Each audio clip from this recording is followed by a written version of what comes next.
Si usted recuerda la predicación pasada, nosotros introducimos esta historia, hablamos acerca de Asuero, o también conocido históricamente como Jerjes. ¿Ya? Hay algunos datos históricos como la Septuaginta y algunos historiadores que le llaman Artajerjes, pero en realidad es muy probable que sea Jerjes, ¿ya? Porque Artajerjes es un rey posterior. Durante este reinado de Asuero, ocurren eventos que son significativos para Israel. Como ustedes sabrán, Israel fue llevado a Babilonia, cautivos, como exilio, como un castigo de Dios, y luego Babilonia es conquistado por Persia. ¿Recuerdan esa historia? Si no, pueden verla en la predicación pasada, está también ahí la cronología de los emperadores.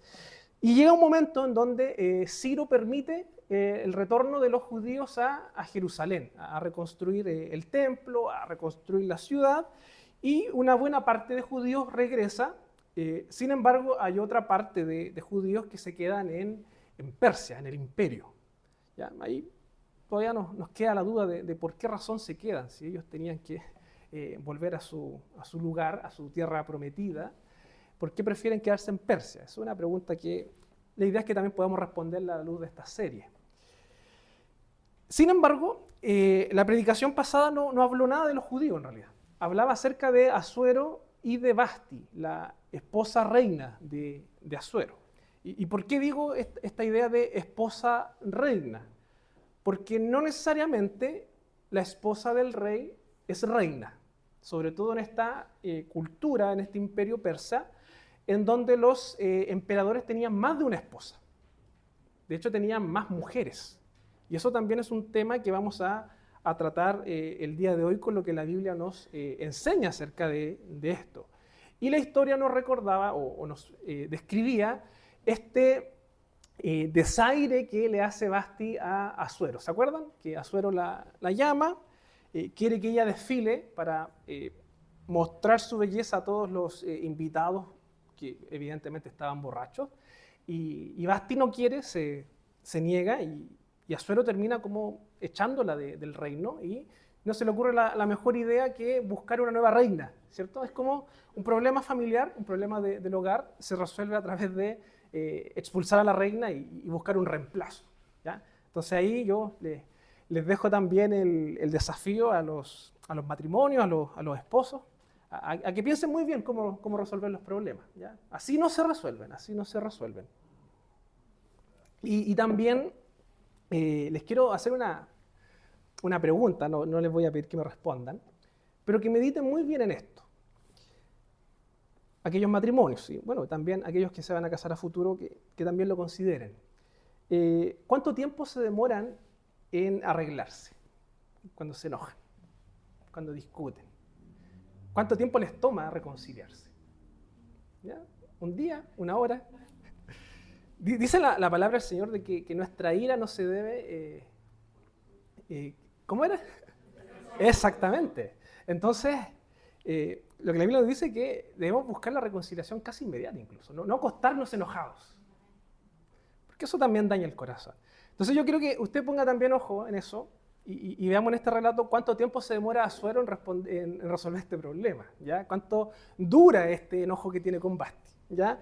Así que vamos a leer Esther 2 de forma alternada. Si usted tiene su Biblia, póngase en pie y leamos todos juntos Esther del 1 al 23. Y el último versículo lo leemos todos juntos, ¿ya? De forma alternada, y el 23 todos juntos. Dice así: pasadas estas cosas, sosegada ya la ira del rey Asuero, se acordó de Vasti y de lo que ella había hecho y de la sentencia contra ella.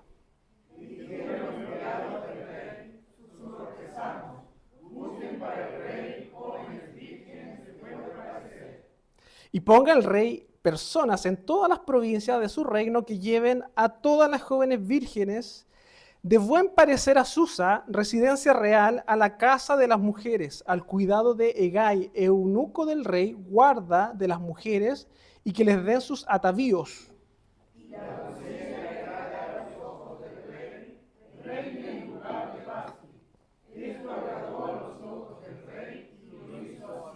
Había en Susa, residencia real, un varón judío cuyo nombre era Mardoqueo, hijo de Jair, hijo de Simei, hijo de Cis, del linaje de Benjamín.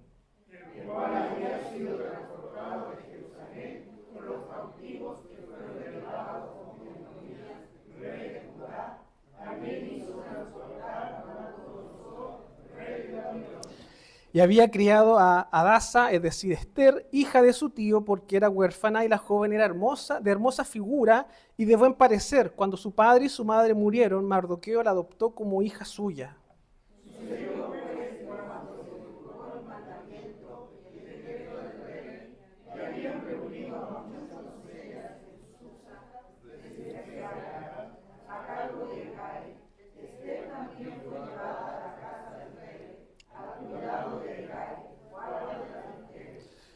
Y la doncella agradó a sus ojos y halló gracia delante de él, por lo que hizo darle prontamente atavíos y alimentos, y le dio también 7 doncellas especiales de la casa del rey, y la llevó con sus doncellas a lo mejor de la casa de las mujeres.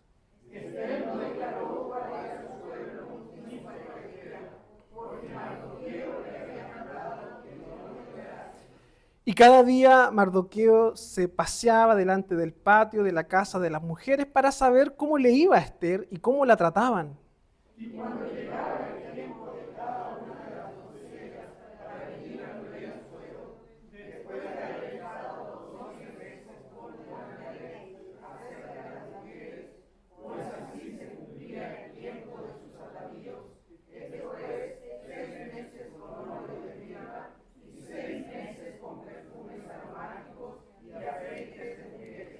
Entonces la doncella venía así al rey, todo lo que ella pedía se le daba para venir ataviada con ello desde la casa de las mujeres hasta la casa del rey.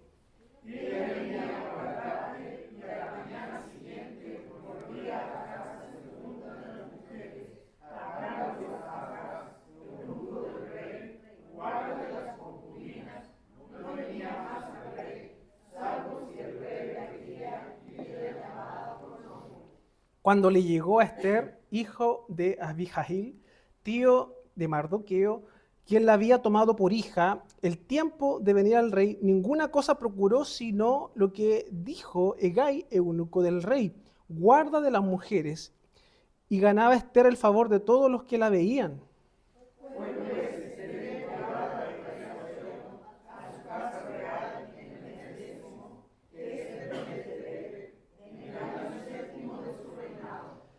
Y el rey amó a Esther más que a todas las otras mujeres, y halló ella gracia y benevolencia delante de él, más que todas las demás vírgenes, y puso la corona real en su cabeza, y la hizo reina en lugar de Basti.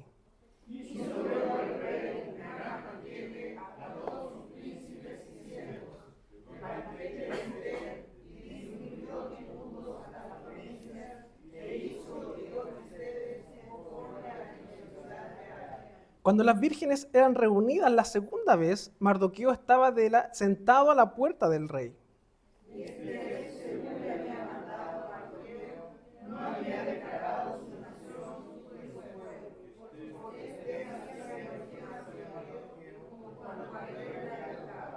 En aquellos días, estando Mardoqueo sentado a la puerta del rey, se enojaron Bigtán y Teres, 2 eunucos del rey, de la guardia de la puerta, y procuraban poner mano en el rey Asuero.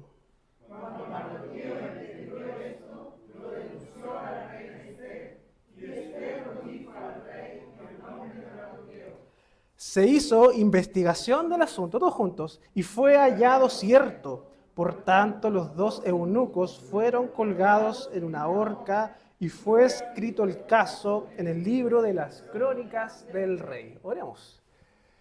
Te agradecemos, Señor, por tu palabra, por esta oportunidad que nos das de acercarnos a ella, poder leerla, poder entenderla, Señor, y reconocemos que esto es únicamente por tu Espíritu Santo, tu ayuda, Señor, en nosotros. Danos entendimiento, iluminación, y que podamos, Señor, glorificarte también en esto, y que podamos ser edificados en tu palabra. Te pedimos todo esto, los méritos de Cristo, oramos. Amén. Tomen sus asientos, queridos hermanos. Si me acompañas con la siguiente lámina, le Le he puesto por título a esta predicación Soberanía divina en medio de un reino pagano. Si usted recuerda, la predicación pasada les decía de que el concepto de Dios no se menciona en este libro. Y de hecho en el capítulo 1, la predicación que vimos la vez pasada, no está esta idea de Dios. No hay valores del reino de Dios. De hecho, mencionamos este choque entre los dos reinos, el reino de Dios o la ética del reino de Dios y por otro lado la ética de un mundo caído, de un reino caído, que en este caso era ejemplificada a través de Persia. Por tanto, el reino de Dios nos enseña los valores que son correctos, éticamente correctos, y por otro lado, este mundo, este reino caído, son los antivalores. Y es por eso que yo también les quiero invitar a que usted tenga un ojo crítico cuando leemos esta historia, porque hay muchos elementos que pueden pasar desapercibidos, pero que revelan, en cierto sentido, cómo era la cultura. En este caso, una cultura caída, una cultura pagana, una cultura idólatra, como era la del imperio persa. Por lo general, cuando nos acercamos al libro de Esther y queremos como resumir el libro, se nos viene a la mente como esta idea de una reina, una mujer, una gran historia, incluso romántica, bonita, cuando en realidad la historia no es tan así. Y de hecho lo que nosotros acabamos de leer es un relato un poco crudo de cómo Esther llega a ser reina en Persia. Y aquí es donde empezamos a hacer un cuestionamiento de cómo ocurren estas cosas, pero es increíble cómo incluso Dios es soberano, incluso en esos eventos. Incluso en donde hay pecado, en donde hay antivalores, en donde no se hace lo correcto, aún así Dios ocupa esos eventos para llevar a cabo su plan. Y el hecho de que Esther llegase al trono en Persia era algo que Dios tenía en sus planes. Y esto que nosotros vemos acá es parte también de lo que Dios ocupa para llevar a cabo su plan. Por lo tanto, creo que el título define eso, la soberanía de Dios, soberanía divina, en medio de un contexto, un reino pagano. Cuando preparaba esta predicación, quise hacer un ejercicio interesante de tomar el texto bíblico y ver cuáles son las palabras, o mejor dicho, los sustantivos, que más se repiten. Y consideré en este caso la versión NBI. ¿Ya? Quizás no, si usted ve la Reina Valera no va a ser lo mismo porque ocupa otras palabras, pero en la NBI hay una palabra o hay dos palabras que me llamaron la atención, que se repiten mucho, que son el concepto de harén. ¿Ya? Si usted ve este texto en la NBI, va a encontrar la palabra harén, que la va a encontrar 7 veces, que es el lugar donde se reúnen las mujeres. Ahora bien, ¿qué es un harén? Si usted no sabe. El harén era la dependencia privada del palacio real destinada exclusivamente a las esposas, concubinas y mujeres bajo la protección del rey. Constituía una institución oficial de las monarquías del antiguo Cercano Oriente, administrada por eunucos, que también es un concepto que se menciona acá, y regulada por estrictos protocolos de acceso, custodia y residencia. Dicho de otra forma, en el contexto de Persia existía lo que nosotros conocemos como la poligamia. Los reyes tenían más de una esposa, pero no todas las esposas eran reinas. Hay una distinción. Posiblemente, y esto lo comentan los historiadores, la mujer más bella a los ojos del rey, ella era hecha o quedaba como reina. Y es lo que ocurre acá con Esther. Y el tema aquí es un poco complejo y crudo de describir, porque a veces como que también nos pintan esta idea de que Asuero hace una especie de concurso de belleza, ¿cierto? Que llama a todas las jóvenes, o las vírgenes en este caso del imperio, a una especie como de desfile para que él pueda escoger a una. En realidad no es así, no es eso lo que ocurre, es algo más profundo incluso, más difícil incluso de mencionar, pero cuando lleguemos ahí vamos a mencionarlo. Por lo tanto, cuando Esther se presenta ante el rey, cuando Esther llega a este harén del rey, ella es consciente de lo que tiene que hacer. Por lo tanto, también eso tiene que llevarnos a pensar cuáles son las motivaciones incluso de eso, que puede haber detrás. Pero vamos a verlo también más adelante. ¿Qué más quiero yo comentarle acerca de esto? También se menciona harto el concepto de eunuco, ¿cierto? El eunuco. ¿Qué eran los eunucos? Eran hombres que eran funcionarios del palacio, del reino. Y ellos tenían una característica, no sé si usted la sabe, eran castrados, ¿cierto? Ellos eran castrados. Y la pregunta es, ¿por qué eran castrados? Hay dos explicaciones funcionales. En primer lugar, eran los que estaban al cuidado de las mujeres del rey. Por lo tanto, si un rey quería asegurarse de que este hombre que cuidaba a sus esposas y a sus mujeres y a sus concubinas no las tocase, tenía que castrarlo y se iba a la segura. Y por otro lado, el hecho de estar castrado significaba que ellos no podían tener descendencia. Entonces ahí también se podían ahorrar temas políticos incluso, si es que ellos llegaban a escalar en el reino. No había alguien que después lo sucediera. Entonces esto de castrar a estos personajes tiene esa doble función. Resguardar a las mujeres del rey, porque solamente él las puede tocar. Y por otro lado, evitar que estos eunucos lleguen alto y después tengan descendencia. Se evitaban todo esto. Por tanto, ese es el contexto de Esther. Ese es el contexto del capítulo 2. Y como les decía al inicio, toda la Biblia nos cuenta esta historia de dos reinos, el reino de Dios y el reino de este mundo, el reino caído. Y Persia es claramente un ejemplo de eso. Y por otro lado, y esto también es interesante, pareciera que Dios no está presente acá. Aquí no se ha mencionado Dios. No vemos atisbo de elementos divinos ni cosas divinas, sino que aquí es como que el narrador describe lo que ocurre. Y uno se pregunta, ¿dónde está Dios? Y se nos presentan a dos personajes nuevos en esta historia, que van a ser personajes principales. En primer lugar, Esther, y en segundo lugar, Mardoqueo. ¿Ya? ¿Cuál era el parentesco entre ambos? Sobrina y tío. Hay cierta duda incluso. Hay algunos, porque de la palabra original del hebreo, algunos concluyen de que puede ser sobrina y tío, o también primos. Ya como que no está claro. Pero hay un parentesco. ¿Y qué es lo que ocurre con Esther? Ella queda huérfana, estando en el exilio, y Mardoqueo se hace cargo de ella. Ella queda al cuidado de Mardoqueo, y como el relato bien lo decía, ella le hacía caso en todo. Le hacía caso en todo lo que Mardoqueo le decía. Entonces, Mardoqueo le dijo, tú no digas que eres judía, y Esther no lo decía. De hecho, el relato lo dice más de una vez. Entonces, nuevamente la pregunta, ¿por qué razón Mardoqueo le dice eso? Siendo de que los judíos tenían total libertad para regresar. No eran quizás un pueblo que estaba corriendo peligro. Por tanto, ¿qué problema hay con decir que tú eres judío en aquella época? Podría ser de que tanto Esther como Mardoqueo estaban viviendo bajo los principios de este reino caído. Ellos preferían más estar en Persia que estar en Jerusalén con los suyos. Ellos preferían seguir con su vida que habían armado en Persia, más que regresar con los suyos y estar con su pueblo en la tierra prometida.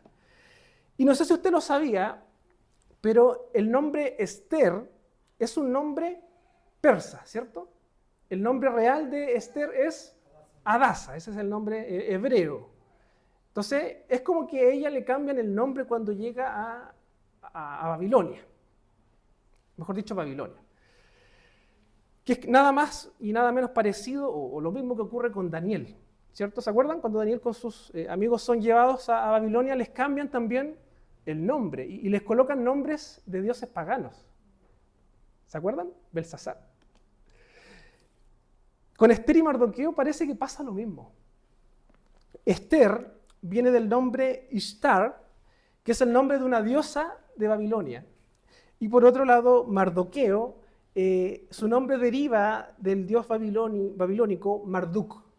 Por tanto, los dos nombres de estos personajes en Babilonia y después en Persia son nombres paganos. Por tanto, cuando el autor los describe de esa forma, posiblemente también nos está comunicando algo. De que evidentemente estos dos personajes decidieron derechamente quedarse en Persia, asumir una identidad del imperio persa en vez de su real identidad con sus hermanos judíos. Y eso es lo que nosotros vemos acá. Bien, vamos con los puntos que yo quiero tratar el día de hoy acerca de esto. Soberanía divina entonces en medio de un reino pagano. Y aquí empezamos a ver cómo Dios empieza a mover la historia y empieza a preparar a una mujer, en este caso Esther, quien va a ser la responsable de librar al pueblo judío de una batalla que va a ocurrir más adelante. Pero aquí vemos que Dios mueve todos los hilos de la historia para que Esther llegue a esa posición de poder. Necesitamos reemplazar a Vasti. Esa es la situación que ocurre en Persia. ¿Se dio cuenta usted cuántos años se demoró Asuero en reemplazar? ¿Hizo el cálculo de cuándo Esther llegó a ser reina? ¿Cuánto tiempo pasó? Versículo 16. Fue pues Esther llevada al rey Asuero a su casa real en el mes 10º, que es el mes de Tebet, en el año 7º de su reinado. ¿Se acuerdan cuándo ocurrió el desaire de Vasti? ¿En qué año fue? Capítulo 1. ¿Se acuerdan o no?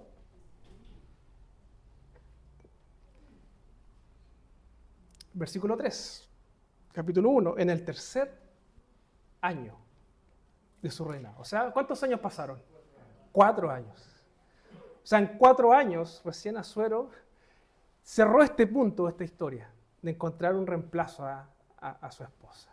Algunos historiadores también comentan de que entre medio, Asuero, que tenía esta idea de conquistar Grecia, había perdido algunas batallas. Por lo tanto, su ego, su personalidad estaba un poco tocada. Por tanto, lo que él quería también era dar un golpe de autoridad. ¿Qué nos presenta este pasaje? En primer lugar, Dios o la soberanía divina prepara a la persona correcta. Versículos del 1 al 8 del capítulo 2, leámoslos. ¿Qué dice? Pasadas estas cosas, sosegada ya la ira del rey. Cuando dice sosegada ya la ira del rey, ya son los 4 años. No es que haya sido inmediatamente. Ya son los 4 años después. Se acordó de Vasti y de lo que ella había hecho y de la sentencia contra ella. O sea, Asuero había estado ocupado en otras cosas, parece. Y se acordó de que tenía un tema pendiente con Vasti. Y dijeron los criados del rey a sus cortesanos: busque para el rey jóvenes vírgenes de buen parecer, y ponga el rey personas en todas las provincias de su reino, que lleven a todas las jóvenes vírgenes de buen parecer a Susa, residencia real, a la casa de las mujeres, al cuidado de Gai, eunuco del rey, guarda de las mujeres, y que les den sus atavíos. ¿Ya? Vamos a saltar al versículo 7. Y había criado a Adasa, aquí está hablando de Mardoqueo, es decir, Esther, hija de su tío, que era huérfana, y la joven era de hermosa figura y de buen parecer. Cuando su padre y su madre murieron, Mardoqueo la adoptó como su hija.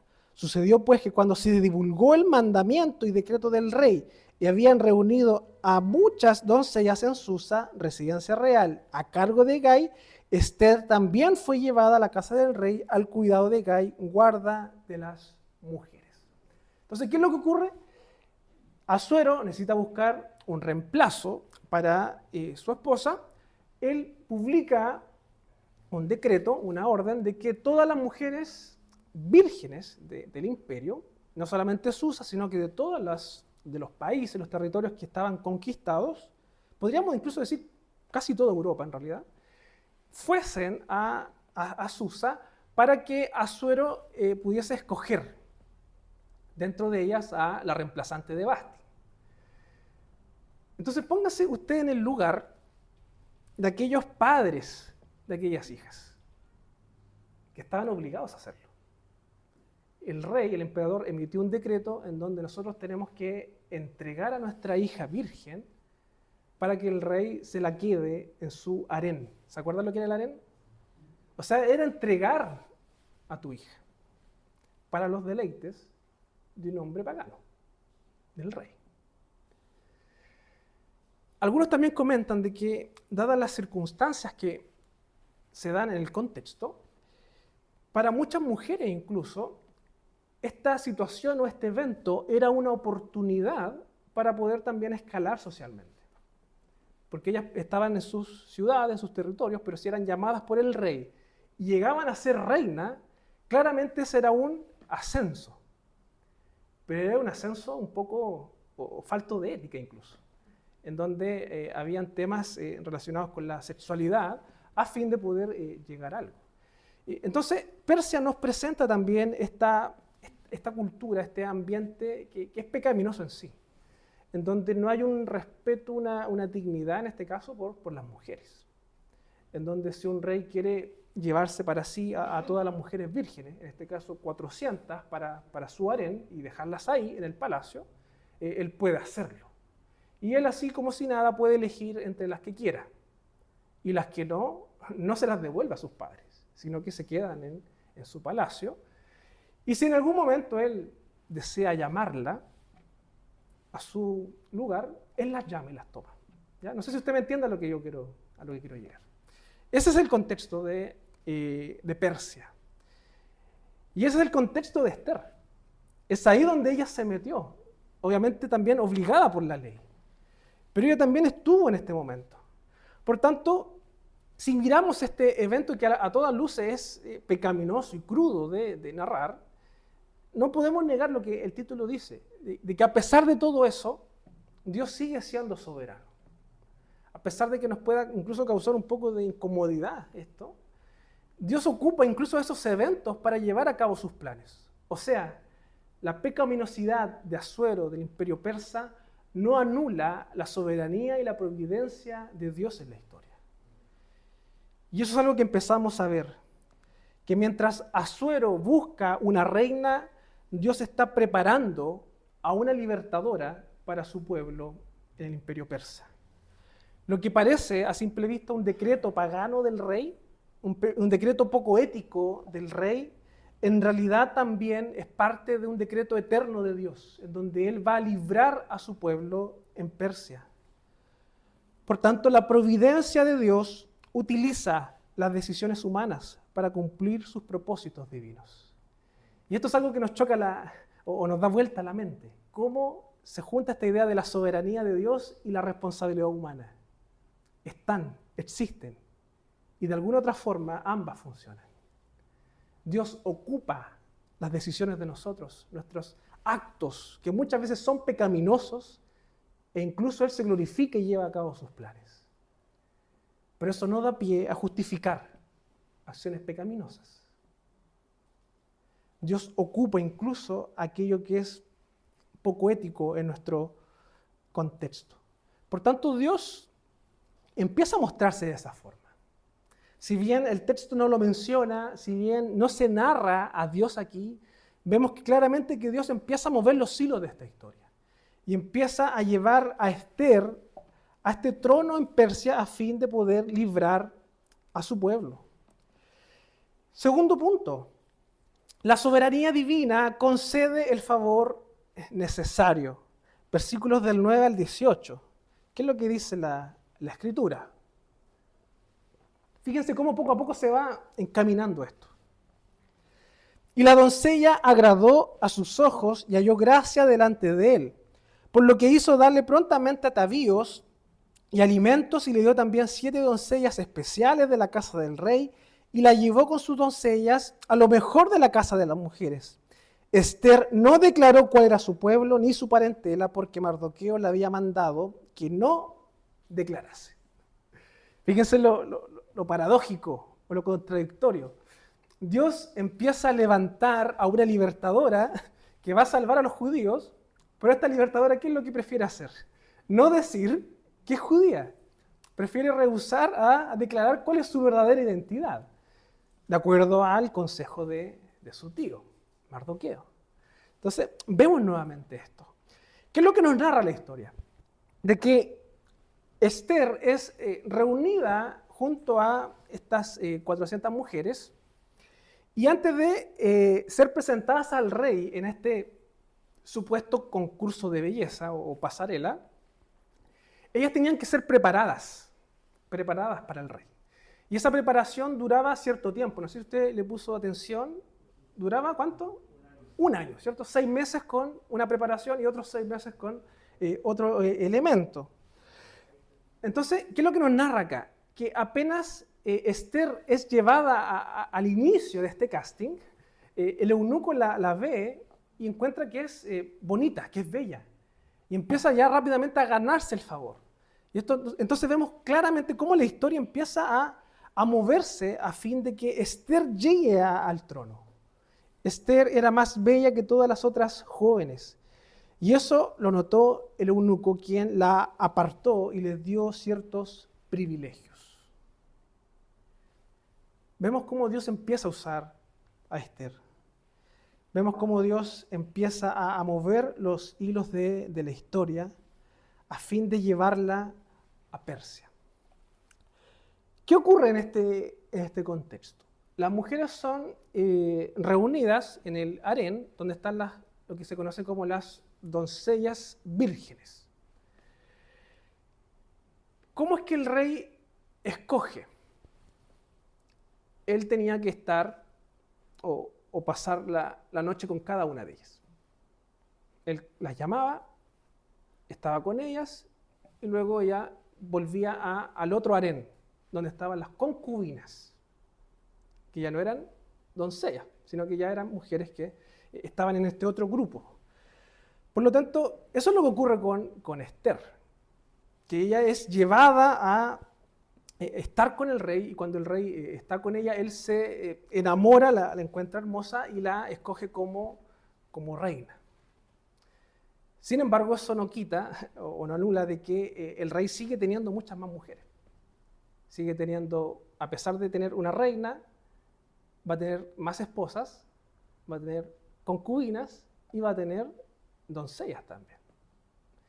Entonces, si ustedes se fijan en el versículo 19, ya estando Esther elegida como reina, el versículo 19 nos dice cuando las vírgenes eran reunidas. O sea, fíjense, Asuero ya había encontrado esposa, ya había tenido nueva reina, pero ¿qué seguía haciendo? Trayendo más mujeres. Ese es el contexto de Persia. Un contexto en donde claramente las mujeres son vistas como algo de utilidad, desechables, en donde el rey podía escoger un día una, otro día otra, y estaban ahí encerradas en su palacio. Es ahí en donde Dios empieza a obrar. Tercer punto, la soberanía divina prepara el momento oportuno. Entonces, en todo este contexto un poco raro, incómodo, vemos claramente que Dios empieza a mover los hilos de esta historia. Versículo 19. Cuando las vírgenes eran reunidas la segunda vez y Mardoqueo estaba sentado a la puerta del rey, Mardoqueo estaba como afuera. Algunos comentan de que es posible de que Mardoqueo tenía un trabajo o tenía alguna función dentro del palacio. Por eso era alguien que estaba siempre metido ahí cerca en la puerta. Otros comentan de que posiblemente Mardoqueo lo que buscaba era hacer como una especie de carrera política y por eso estaba siempre cerca del palacio, del reino, a fin de poder alcanzar algo. Entonces, si lo vemos desde esa perspectiva, tiene mucho sentido de que Mardoqueo haya preferido quedarse en Persia en vez de volver a Jerusalén, porque en Persia podía hacer carrera. Y no era algo nuevo para los judíos. Daniel había sido ocupado por el imperio, Nehemías había sido o fue copero del rey. Por lo tanto, que un judío pudiese escalar o hacer carrera en un imperio así, no era algo prohibido. Y aparentemente parece que Mardoqueo eso es lo que buscaba. ¿Ya? Quedémonos también con esa hipótesis, de que es posible que Mardoqueo buscaba eso y por eso estaba siempre ahí metido y también consultando por Esther. Versículo 20. Y Esther, cuando según le había mandado a Mardoqueo, no había declarado su nación ni su pueblo. Nuevamente menciona lo mismo. Este énfasis de rehusar a decir cuál es tu verdadera identidad. Porque Esther hacía lo que le decía Mardoqueo. ¿Cuál era la razón entonces de Mardoqueo de no querer revelar que eran judíos? Es raro eso. Como cuando él la educaba. O sea, desde pequeña, Mardoqueo le decía, no digas que somos judíos.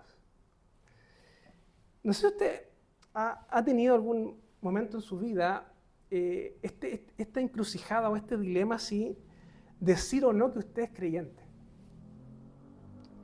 No sé si usted le ha pasado o se ha visto tentado a muchas veces guardar silencio, a quedarse callado, en donde a lo mejor decir que no somos creyentes puede ser mejor o más provechoso en nuestro trabajo o en nuestro colegio o donde sea que estamos, en nuestro grupo de amigos incluso.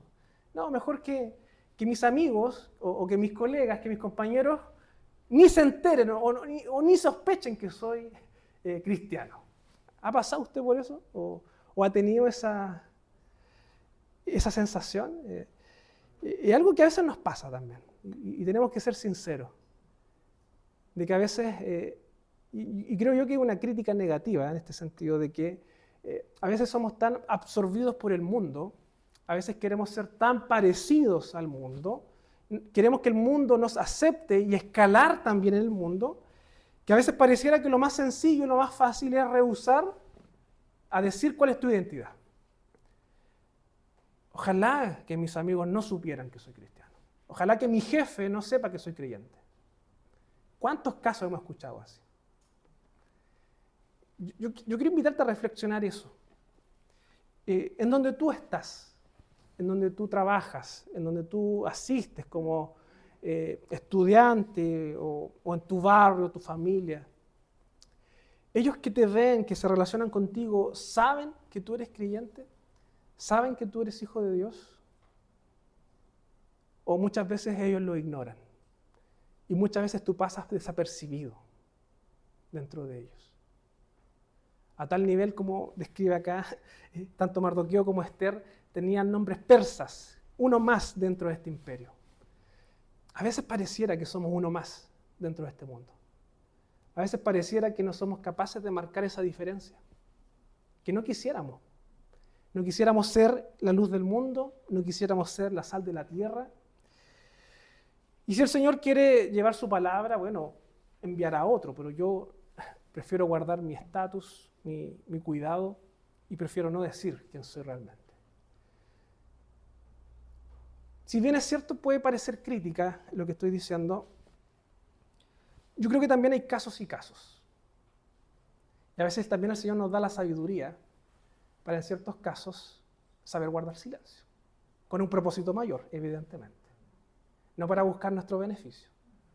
Pero a veces también, y la Biblia también nos muestra así, que a veces es importante guardar silencio en ciertos ámbitos, no decir ciertas cosas, cuando buscamos un propósito mayor, glorificar a Dios. Entonces también les dejo ese desafío. Si buscas cuidar tu reputación y a causa de eso vas a negar a Cristo, yo creo que estás mal.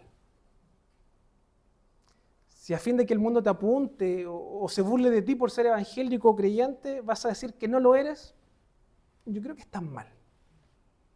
No tengamos miedo de decirlo. No tengamos temor de decirlo.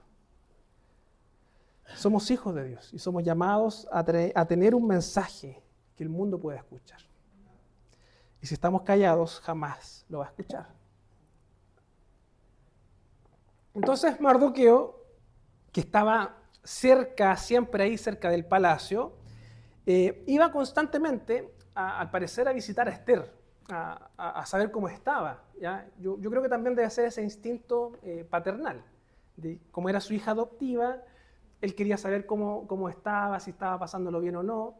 Yo creo que Mardoqueo sabía a lo que Esther se estaba exponiendo, por lo tanto, no es ilógico pensarlo así, que estaba preocupado por ella, porque básicamente su hija estaba siendo un objeto sexual para el rey. Entonces, ¿qué es lo que ocurre? Versículo 21. Estando aquellos días, Mardoqueo sentado a la puerta del rey, se enojaron Bigtán y Teres, dos eunucos del rey, de la guardia de la puerta y procuraban poner mano en el rey Asuero. ¿Se acuerdan los eunucos? Estos personajes que eran utilizados por el rey para ciertos fines, en este caso eran guardias del rey, del palacio, y estaban enojados, estaban molestos contra el rey, y ellos lo que hacen es armar un complot para poder poner mano al rey, como dice la Reina Valera. ¿Ya? La NBI es más concreta, dice que ellos lo que buscaban era asesinarlo. ¿Ya? Entonces, fíjense, los eunucos también tenían este deseo y esta hambre de poder. Entonces, por eso eran eunucos, porque los reyes no querían que tuviesen descendencia, así se ahorraban un problema. Sin embargo, vemos cómo, a pesar de que Asuero pretendía tener todo bajo control, ya que era un rey poderoso, según lo vimos en el capítulo 1, seguía teniendo personas dentro de su reino que conspiraban contra él. ¿Qué ocurre? Versículo 22. Cuando Mardoqueo entendió esto, lo denunció a la reina Ester, y Ester lo dijo al rey en nombre de Mardoqueo.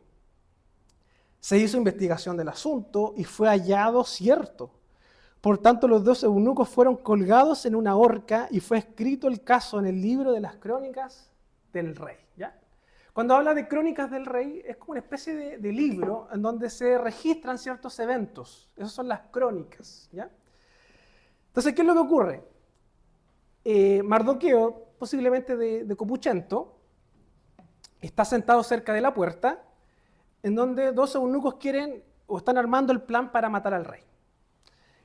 Mardoqueo escucha, es consciente de eso, y le cuenta a Ester, y Ester le avisa al rey, y el rey, al parecer, averigua, se comprueba que eso fue real, y termina ejecutando a estos dos eunucos. ¿Ya? Se evita este castigo al rey. ¿Qué es lo que nosotros vemos en este relato? De que este evento que ocurre aquí también es providencial dentro de la historia. ¿Qué hacía Mardoqueo ahí? Providencial también. ¿Cómo termina la historia? Providencial también. Pero yo me quiero quedar con la siguiente pregunta. ¿Por qué razón Mardoqueo va y le comenta a Ester?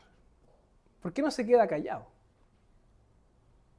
Siendo que él era judío, querían matar a un rey persa, él podía irse de vuelta a Jerusalén. Ester era reina. Él tenía a alguien cercana como la segunda persona más importante del imperio. Por lo tanto, si el rey moría, ¿qué es lo que había que hacer? Ascender a su hijo o otro rey. Y lo más probable es que ese otro rey hubiese escogido a otra mujer como reina de Persia. Entonces, podría ser de que Mardoqueo, pensando en eso, dijo: tengo que asegurar que Ester siga siendo la reina. Va y le comenta, y Ester le comenta al rey. ¿Ya? Esto obviamente es una hipótesis, estoy quizás forzando un poco la historia, pero vamos viendo cómo estas decisiones humanas, que no son explícitas, sino que se nos narra lo que se hace nomás, van repercutiendo en la historia. Y aquí vemos cómo Dios va preparando poco a poco la historia de Mardoqueo. Y al parecer este anhelo de querer escalar de Mardoqueo se va a ir lentamente también cumpliendo en este relato. Y eso lo vamos a ver más adelante. Sin embargo, lo que podemos destacar de esto es que Dios sigue usando eventos, acciones humanas para llevar a cabo sus planes. A veces son acciones cuestionables, incluso de dudosa ética, reputación. Sin embargo, Dios los ocupa. Ocupa a personas imperfectas, personas pecaminosas para llevar a cabo sus planes. Y eso es potente. Porque cuando hablamos de personas imperfectas, personas pecadoras, también hablamos de nosotros. Quienes también muchas veces cometemos errores.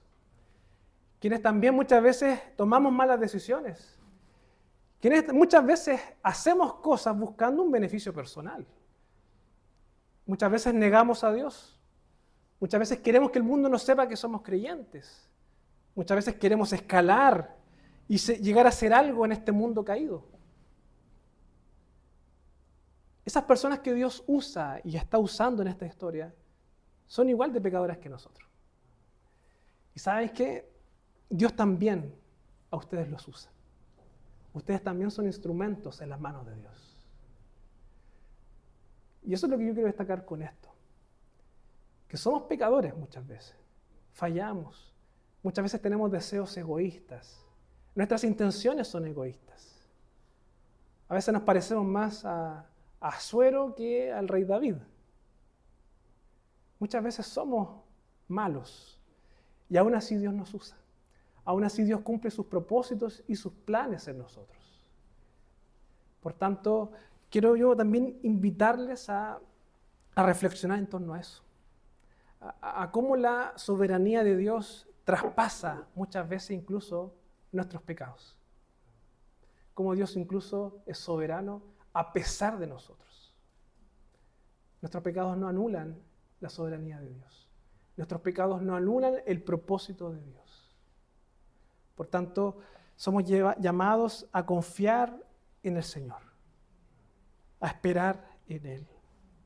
Y lo cantábamos hoy. De hecho, si usted se dio cuenta, casi todas las canciones hablaban de eso. En todo tiempo. Siempre el Señor está cuidándonos. Siempre el Señor nos usa. Nos tiene ahí. ¿Cómo podemos reflexionar? Tengo 3 preguntas. ¿Cómo actúas tú frente a un mundo que te presenta una ética completamente distinta a la ética del reino de Dios? ¿Cómo respondes ante eso? ¿Cómo respondes en el colegio, en tu trabajo, en la universidad? Cuando se te presenta o se te pide hacer algo que tú sabes que es pecaminoso. ¿Cómo respondes ante eso? ¿Lo haces? ¿Te niegas? ¿Buscas glorificar a Dios? Piensa en aquello. ¿Confías en que Dios está preparando tu futuro? Aun cuando hoy no logres comprender las circunstancias que estás viviendo. ¿Ves su mano actuando en tu vida? A veces pareciera eso, que Dios no lo vemos. Que a veces uno dice, el Señor debería hacer esto en mí. Y pareciera que se olvidó de nosotros. Sin embargo, este relato también nos muestra eso, de que aún cuando pareciera que Dios no está, Él empieza a encaminar nuestra vida, nuestra historia hacia sus planes. Tercer punto, ¿descansas en la soberanía de Dios cuando las circunstancias parecen estar bajo el control de los hombres? ¿Cuántas veces pareciera que nuestra vida se escapa de nuestras manos y dependemos de un sistema, dependemos de un trabajo, dependemos de lo que nosotros podemos lograr? Somos tan frágiles. A veces pareciera que dependemos del imperio. Que ojalá estar ahí, tener algún contacto en el imperio como Mardoqueo, porque si no, no somos nada. Si no, nuestra vida no tiene valor. Ojalá tener un buen trabajo. Ojalá no me echen de mi trabajo, porque si no, no soy nada. Confiemos en Dios. Descansemos en Dios, en la soberanía de Dios. Cuando pareciera que la historia está contra nosotros, no olvidemos que Dios está luchando por nosotros. Y todas las cosas nos ayudan a bien, a pesar de que no las entendamos. Les invito a orar. Te damos gracias, Señor, por esta predicación, por este momento que nos das para escuchar y reflexionar en torno a tu palabra. Te pedimos, Señor, tu bendición, tu dirección y que podamos ser edificados y confrontados por ella, Señor. A que nuestra vida esté constantemente evidenciando nuestra identidad, a que los valores del reino estén siempre presentes en nuestra vida, Señor. Te pedimos que tú bendigas a cada uno de nosotros. En los méritos de Cristo oramos. Amén.